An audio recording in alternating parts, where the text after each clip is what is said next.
Kw'izina rya Data n'irya Mwana n'irya Mutima Mweranda, amen. Bene wacu dusangiye ukwemera muri Yezu Kristu, ndabaramukije. Mw'izina rya Yezu Kristu nitugire Kristu, turaheraheza kw'ikete canke se mu gitabo c'Abanyaroma, ku kigabane cyaho cya mbere turahera kuri 29 tumaririza kuri 32. Ijambo ry'umutwe turacyabandanya kwisunga abantu bacumuye nkana ku Mana, canke se irindi jambo ry'umutwe riravuga ngo ikete umutumwa Pawulo yandikiye Abanyaroma. Buzuye ubwoko bwose bw'akarenganyo, ubw'ububisha, ubw'ukwipfuza amatungo, ubw'ubukozi bw'ikibi, bakuzura ishari, ubwicanyi, impari, ubwenge n'ubuhemu, bakagenzwa n'isaku, ukubesheranira, ukuzirana n'Imana, ugushinyagura, ugushinyaguza, ubwishime, ukwishira hejuru, ubukerebutsi mu bibi, ukugarariza abavyeyi, ni ibiburabwenge, ni ibimenabanga, ni ibipfamutima, ni imburakigongwe.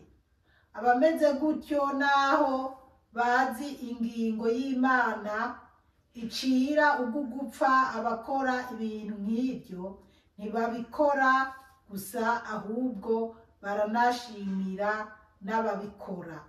Bene wacu muri Yezu Kristu, iri ni ijambo ry'Imana, dushimiye Imana. Abana b'Imana turahera ku karongo ka 29 haravuga ngo buzuye ubwoko bwose bw'akarenganyo.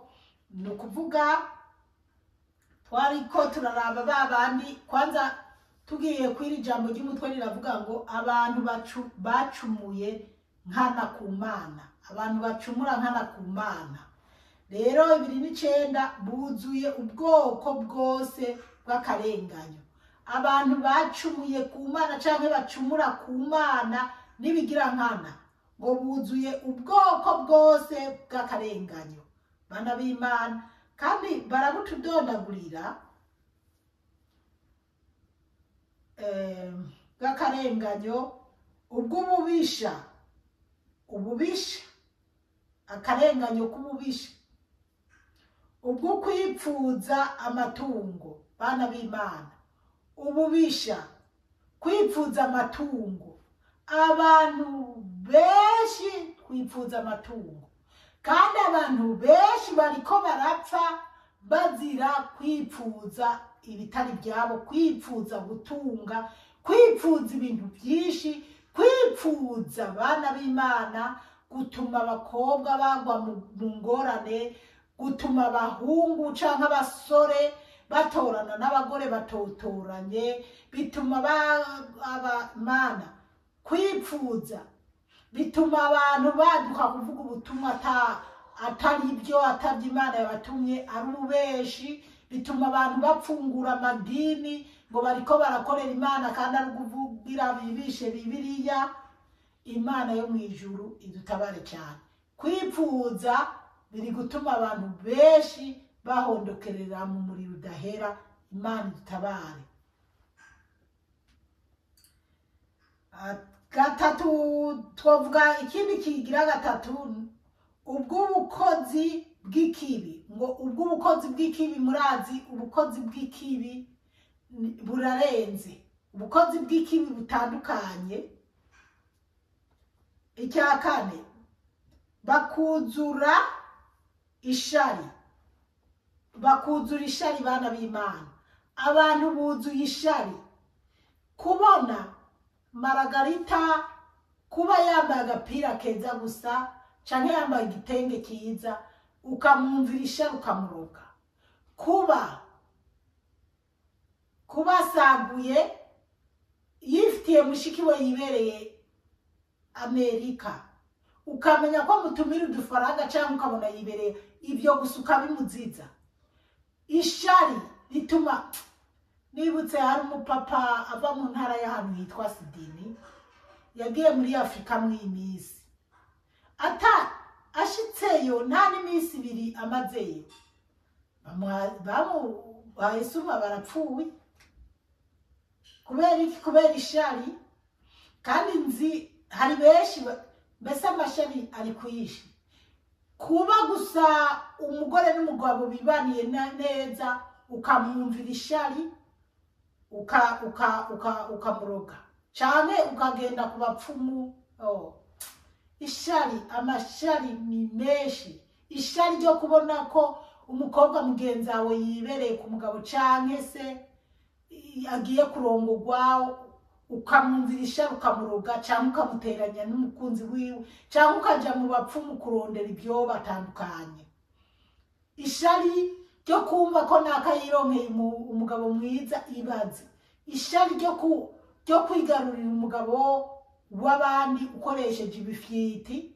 Hariho abagabo barondeza abagore aribo bagiye kubarondera, ariko hari n'ishari ry'abagore cyangwa abakobwa baja mu bapfumu baja kurondeza ibyo bagarurira abagabo kandi bazi ko abo bagabo bafise abagore. Imana idutabare. Ishari riri mu bwoko bwinshi. Gatanu, ubwicanyi. Aha mbwira rero ubugome, ubwicanyi bwo gukwega intambara. Murabona intambara ziri mu iyi si zirarenje. Ubwo n'ubugome bubi. Intambara zikwegwa n'abantu nyene baba nibiyita abanyabwenge. Imana yarekeye ubwo bwenge bwabo kandi ari ubujuju. Nibo bafondafonda intambara, nibo bagize isi, nibo bariko bonona. Imana idutabare cyane. Hanyuma hagaca haza ubwicanyi bwo kwica, guhohotera mugenzi wawe. Bimwe ariko ndavuga umukobwa akaba yo kwica umukobwa mugenzi we kuko arose umugabo nawe atamurose, canke abakeba kwicana. Mpora mbona ndazi n'abantu usanga bariko barashugurika batanga amafoto y'abantu. Mu minsi yahera nigeze kwerekwa mbona abantu bariko baratanga amafoto yiwanje n'ay'uwundi muntu. Ndavyerekwa pe kandi ndazi byari kuri, ariko ndazi ko nsenga ijyamana ibirinzi binyereka nkabibona mu nzozi. Mba nzi ko iri kirandinda yaturengeye canke yandengeye. Ibyo rero ndazi abantu benshi bakura n'amafoto ku masitati y'abantu cyangwa atuma mu wundi mugenzi we ati urantabara undonderera ifoto ya naka kubera ishari kugira uze kuyimurira ubwirako. Ariko reka abana b'Imana ndabibwirira kandi kabanga muntu uzi ko hariho abantu bakugenda ko bakugerageza bakwabura. Ciye nibuka ko mfise audio ese Mana narayifuse. Hari audio y'umuntu numvise ariko arashinga inayi ukuntu baruga ibyo yakuriye mu Mana. Iyo nta rero ibaze umuntu kuza kurogesha umuntu kubera ishari gusa. Umuntu ukamuziza ko abyara abahungu canke abyara abakobwa canke se ko yinezererewe. Ishari, ukwicana, ubwicanyi buri mu buryo bwinshi. Mu Burundi abantu benshi bariye amashano, babaha amashano, ngo hari n'ibyo bagira mu miyaga. Imana idutabare cyane. Murumva abana b'Imana. Aba rero ubwo bwicanyi rero aba bose Imana irabihorera ikabaraba, ariko impera yabo nibatabyihana n'umuriro. Ikindi cya gatandatu kiravuga ngo impari. Abantu guharira kandi ugasanga bari kuharira mu mafuti. Izi ni impari z'amafuti. Hari abantu baharira no kwicana bakicana. Ugwenge umuntu mwari muteranije ibintu akabikuzuruma canke mwakoranye business mwungutse kumbura ibihumbi 10 agaca kwereka ngo hungutse 5 ibindi 10 yabinyegeje. Ibi ni ubwenge, ubu n'ubujyajya bubi. N'abandi rero b'ubwenge nyene baba babona ati ibi tubimuzurume canke tumwegezeyo. Murazi ko hari n'abantu bicwa kugira bave mu bintu byabo canke amakampanye n'ibindi nk'ibyo. Ubwenge n'ubuhemu, uko niko guhemuka nyene mu bwo bwenge. Ikivuga 8 kiravuga ngo bakagenzwa n'isaku, ngo bakagenzwa n'isaku. Murabizi ko insaku umuntu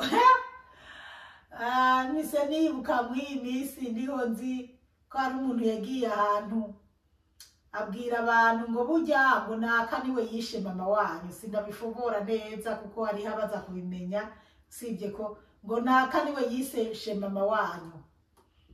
Hanyuma turabyumva ukuntu mugabo bamwe nta gaciro twabihaye, abandi nabo kavuze ati ibyo byararenga. Hari n'igihe yaruwishakira utwo yitamirira canke araji yashaka ngo mumwihere utuntu ibintu nk'ibyo. Ubwo rero isaku nazo murazi ko isaku nimbi, isaku nimbi pe, kuko isaku zituma wanganisha umuntu n'uwundi, kandi umuntu yoja kuraguza canke kwicisha umuntu kubera urusaku wowe wamushiriye. Imana idutabare cyane, Imana iturinde gusakuza. Ukubesheranira, ukuzirana n'Imana. Ukubesheranira bantu b'Imana, kubesheranira murazi kubesha, ukuzirana n'Imana. Bantu b'Imana, Imana ntinezerwa n'abantu babesheranira. Imana urinze uba muri ibi byose ndondaguye canke ngidondagura, Imana ntivyemera. Urinze uba muri ibi bintu by'amanyanga, ubona wowe nyene ubuzirana n'Imana, uba wikuye ku Mana. Si jewe navyanditse biri muri Bibiliya. Imana iradukunda twese, mugabo iyo uri kuraja muri ibi byaha bibabaza Imana, nawe we uba wikuye ku Mana.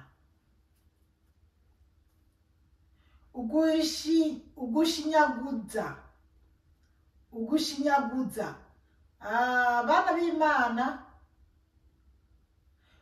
Ugushinyaguza, urazi ko gushinyaguza nubwo biri kungora gusigura neza, ariko umuntu araje akagushinyagurira, canke ukaba waragwajije umuntu umwanya muremure, canke ukabura umukene, canke ukaba uhangayitse, canke se ukaba ugwaye.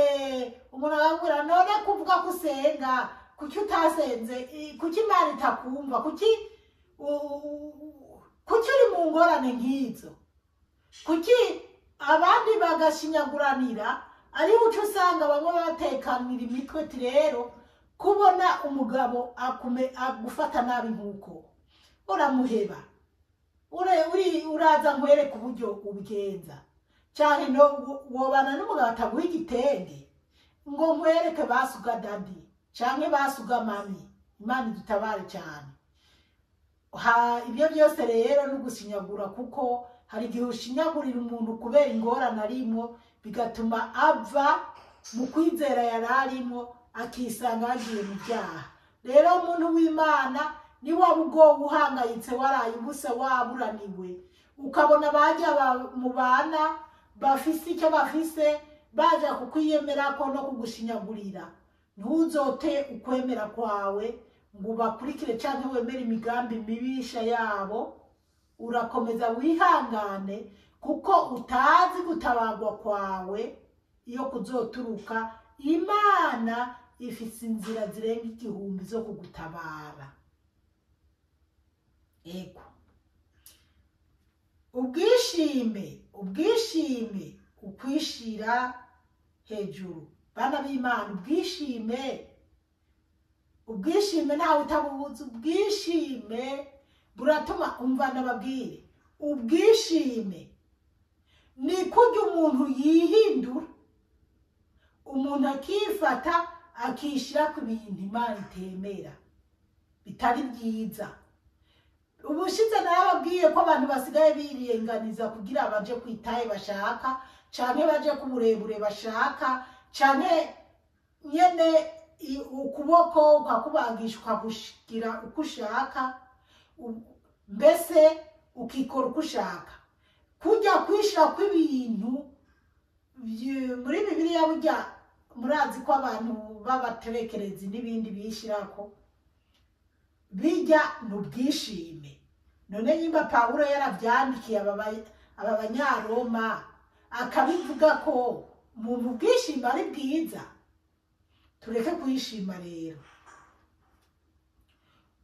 ukwishira hejuru umuntu akishira hejuru akabona ko yize amashuri gusumba abandi canke azi ubwenge gusumba abandi canke ari mu muryango ukize gusumba abandi canke anezerewe gusumba abandi akishira hejuru ibyo byose Imana ntibinezererewe ca bugufi uko wowe uri umutunzi kose ca bugufi kuko hari umunsi wase guca bugufi kubera icyubahiro ufise hari umunsi uzoca bugufi utari kuraniraba baguhindura baguhindukiza bariko baragushira mu isanduku canke bariko barakuzingira mu canke hari n'abatabona imirambi iyo yaguye Imana idutabare cyane duce bugufi twitwararike tumenye tiyamara iminsi yacu uko notambuka kose uko no kwigorora kose uko no ibyo nogira byose hariho umunsi bihinduka ku kanota gato bigahinduka bigahera rero tureke kwishira hejuru tureke kwishima mbese twitware nk'abana b'Imana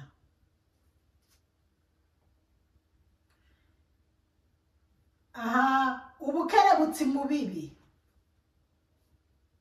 ubukerebutsi mu bibi hari abantu nyene usanga bakerebutse mu gukora ikibi sinirirwa ndasigura byinshi ubukerebutsi mu bibi gukerebuka mu bibi byose uri inkerebutsi mu kwicana uri inkerebutsi mu busambanyi uri inkerebutsi mu kubesha mu rusaku bya bindi byose twamye tubona uri inkerebutsi muri ibyo byose genda neza rabuhindure ube inkerebutsi mu bintu by'Imana mu bintu byiza kuko wowe inkerebutsi mu bintu byiza atari ibintu bibi bikujana mu cyobo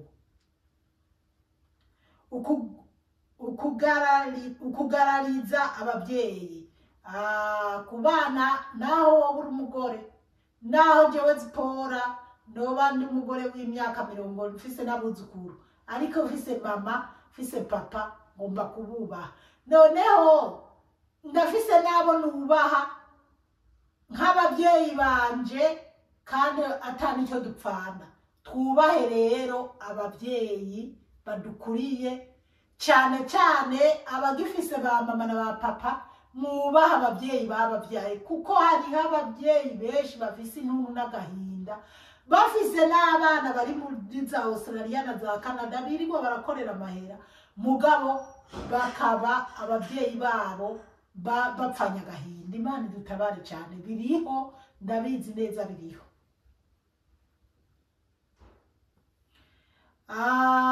ni ibiburabwenge ni ibimenabanga ni ibipfamutima ni uburaki ni imburakigongwe murumva abana b'Imana ibyo byose burya birasobanutse 32 haravuga ngo abameze gutyo naho bazi ingingo y'Imana icira ugugupfa abakora ibintu nk'ibyo ntibabikora gusa ahubwo baranashimira n'ababikora ngo abantu bose bameze gutyo uko akundi kose tubonye bashanara byanditse ko ibintu 19 byose Pawulo atudondaguriye ngo abameze gutyo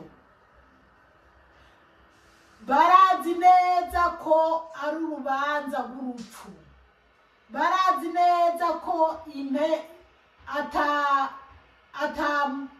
atamunezero w'ibi bintu, bazi urubanza Imana icira bene aba bantu, ngo kandi barahemba n'ababikora. Ntibabikora gusa, ahubwo ntibabikora bo gusa, ahubwo baranashimira n'ababikora. Bonyene baranagaruka bagashimira ababikora, abakora ubwo bubi bwose, abakora ibyo byaha byose, baranagaruka bagashimira ababikora. Duce tugaruka, abo bantu bashizeho ubutinganyi, bashigikiye ubutinganyi, baragaruka bagahemba abatinganyi. Bashizeho amashirahamwe yo kwitwararika abo batinganyi ngo ntibagakomakomwe. Ariko ndashima mu isi hariho abantu, hariho ibihugu bitabyemera, naho babikora binyegeje. Ndashima no mu gihugu cyacu kiza cy'u Burundi, naho babikora mwibanga, ubutegetsi bw'iwacu bwamenya abo bantu, ndazi bwo bahana. Gusa biriyo, kandi hariho n'abashoye amahera basigaye bahemba bene abo bantu. Urumva rero ko baranashimira ababikora, babahemba amahera, bagashimira ababikora, kugira abo babikora bakomeze bagwire, abana bareke kubaha ababyeyi, abatinganyi biyongere, abikoza abaza guhinduza imibiri bihindure. Hari icyo navuze twojana nko kuri bijya by'ubwishime se, sinibagiye kuvuga babandi baza guhindura ibitsina byabo, yari umukobwa akigira umuhungu, yari umuhungu akigira umukobwa. Ariko bana b'Imana, iyo wumva ngo hariho ibyaha bibabarirwa, ubwo koko woba wari umukobwa ukihindura umuhungu, ugapfura umuhungu, iyo wumva ngo ku munota wa nyuma umuntu arigaya ngo Imana ikamwakira, ubu koko wopfa uri umuhungu, wari wavutse uri umukobwa, ukarenguka imbere y'Imana uri umuhungu, wari umukobwa kera, Imana yakuremye uri umukobwa. Koko Imana woja imbere y'Imana, woja mu maso y'Imana kweri? Sinzi, iryo nibanga ry'Imana ababikora, sinzi. Mugabo ku bwanje ndumva ko uko ni gutuka mutima mweranda. Ubwo rero ababikora bihinduza ibitsina baranashimirwa. Rero abaza kubyarira mu byuma, abatwara inda, ari ikintu nibutse cy'umuntu yabyaye bakoze ukuntu, mugabo umwanya watujanye, wenda nzokibabwira ikindi gihe. Imana idutabare cyane. Ariko bana b'Imana, twige kubaha Imana, twige kugendera ku ijambo ry'Imana, ijambo Yezu Kristu yatuzaniye ari we jambo. Twige kubaha ijambo rya Yezu, ijambo ry'Imana. Tureke kugurukana n'iby'isi, twitwararike iby'ijuru, kuko iby'isi ni iby'akanya gatoya, bizohera. Ariko ijambo ry'Imana ntirizigera rihera, tuzopfa imbere y'Imana, ryo rizotujana mu ijuru canke se mu muriro. Ubwo rero uwo ari we wese, nahawe nahanje, kuraba ingene twoba duhagaze kugira tuze turonka ubuzima butazoshira. Umukama Imana bahezagire cyane, mwarahezagiwe n'Imana. Ku izina rya Data n'irya Mwana n'irya Mutima Mweranda, amen. Turagusenga Yezu, turakuninahaza.